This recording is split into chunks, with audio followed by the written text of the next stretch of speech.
Assalamualaikum warahmatullahi wabarakatuh. Hai, nama saya Hauria dari jurusan Akuntansi Fakultas Ekonomi dan Bisnis Universitas Riau. Di sini saya akan menjelaskan tentang urgensi literasi digital untuk memenuhi kebutuhan nilai saya di ujian akhir semester ini. Baiklah, yang pertama saya akan menjelaskan apa itu literasi digital. Setiap individu perlu memahami bahwa literasi digital merupakan kebutuhan yang penting agar dapat berpartisipasi dengan baik di era revolusi industri 4.0. Saat ini, literasi digital sama pentingnya dengan membaca, menulis, berhitung, dan disiplin ilmu lainnya.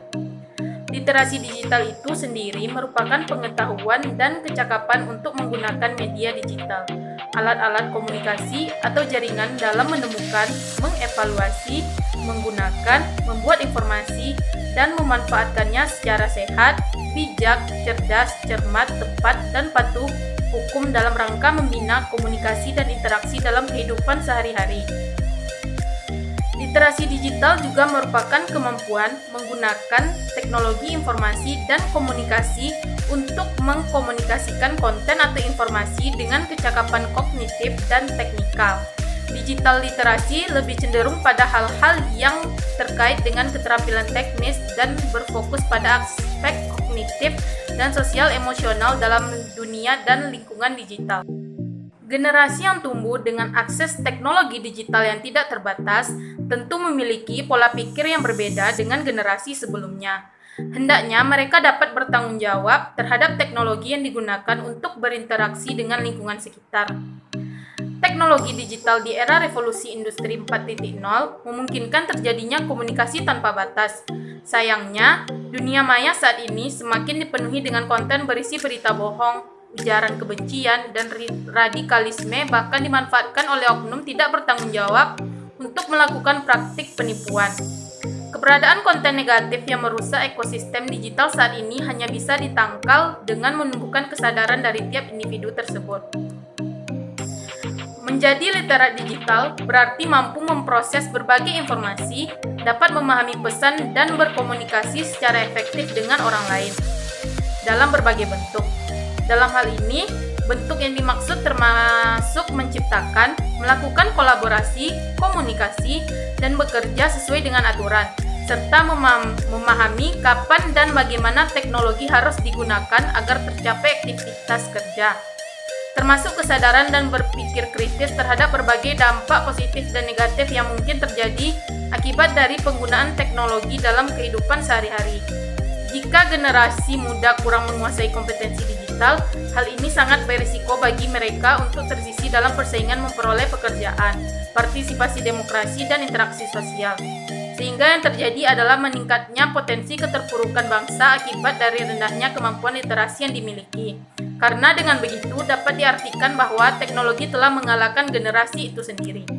Literasi digital juga memiliki beberapa manfaat, yaitu sebagai berikut. Yang pertama, menghemat waktu. Mencari referensi di internet dapat dilakukan kapan saja dan di mana saja, sehingga kita lebih bisa menghemat waktu. Yang kedua, lebih hemat biaya. Maksudnya banyak web dan aplikasi gratis di internet yang menawarkan diskon. Yang ketiga, memperluas jaringan. Maksudnya kita bisa menambah teman baru dari berbagai wilayah dan negara melalui media sosial. Yang keempat, membuat keputusan yang lebih baik. Maksudnya mencari tahu dan membandingkan harga sebuah produk melalui internet. Yang kelima, belajar lebih cepat dan efisien. Artinya kita mencari arti kata tertentu menggunakan aplikasi Kamus Besar Bahasa Indonesia secara daring. Yang keenam, memperoleh informasi terkini dengan cepat. Kita bisa mengetahui kondisi lalu lintas terkini dengan menggunakan aplikasi. Yang ketujuh, ramah lingkungan. Dengan memahami literasi digital, kita bisa menghemat kertas dengan menggunakan buku elektronik. Dan yang terakhir yaitu memperkaya keterampilan. Kita bisa membuat percobaan sains dengan melihat tutorial yang ada di internet. Selanjutnya, saya akan menjelaskan tentang elemen esensial untuk mengembangkan literasi digital. Elemen esensial untuk mengembangkan literasi digital ini ada 7. Yang pertama, kultural, yaitu pemahaman ragam konteks pengguna dunia digital.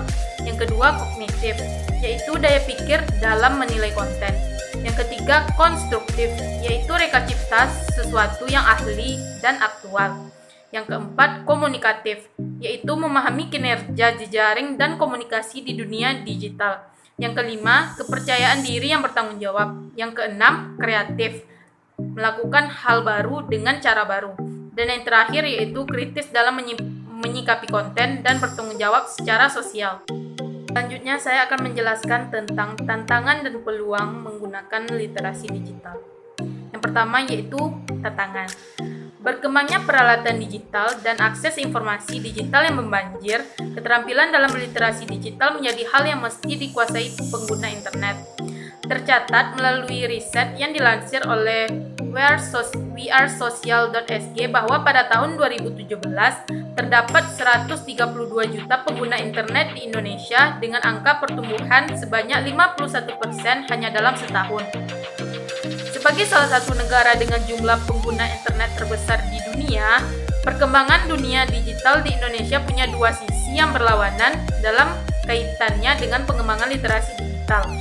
Di satu sisi, mudahnya akses informasi memudahkan kita memenuhi kebutuhan dan rasa ingin tahu.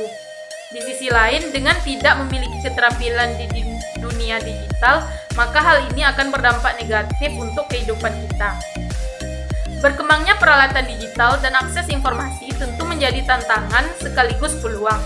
Dengan penggunaan internet yang terbilang tinggi, pihak pemerintah Indonesia mesti memikirkan cara terbaik dalam menanggulangi berita atau informasi hoaks, ujaran kebencian, dan perilaku intoleran yang dapat dengan mudah ditemui di media sosial. Yaitu peluang. Media digital sangat memungkinkan adanya peluang seperti meningkatnya keuntungan dalam bisnis e-commerce, lahirnya lapangan pekerjaan baru berbasis media digital, dan pengembangan kemampuan literasi tanpa menegasikan teks berbasis cetak. Pemerintah melihat hal ini sebagai peluang untuk menciptakan 1.000 technopreneurs dengan nilai bisnis sebesar $10 miliar dengan nilai e-commerce mencapai $130 miliar atau setara dengan 1.800 triliun rupiah pada tahun 2020. Dengan adanya jaringan internet pula, digitalisasi dapat dijadikan media perantara untuk menuju praktik literasi yang dapat menghasilkan teks berbasis cetak. Sebagai contoh, kegiatan menulis di blog pribadi bisa diarahkan untuk mengumpulkan tulisan, untuk kemudian bisa dicetak menjadi buku yang berisi kumpulan tulisan dengan tema tertentu yang diambil dari blog pribadi. Baiklah, sekian video saya untuk kali ini. Terima kasih untuk kalian semua yang sudah menonton video ini. Sampai jumpa di video-video berikutnya. Disudahi dengan Assalamualaikum warahmatullahi wabarakatuh.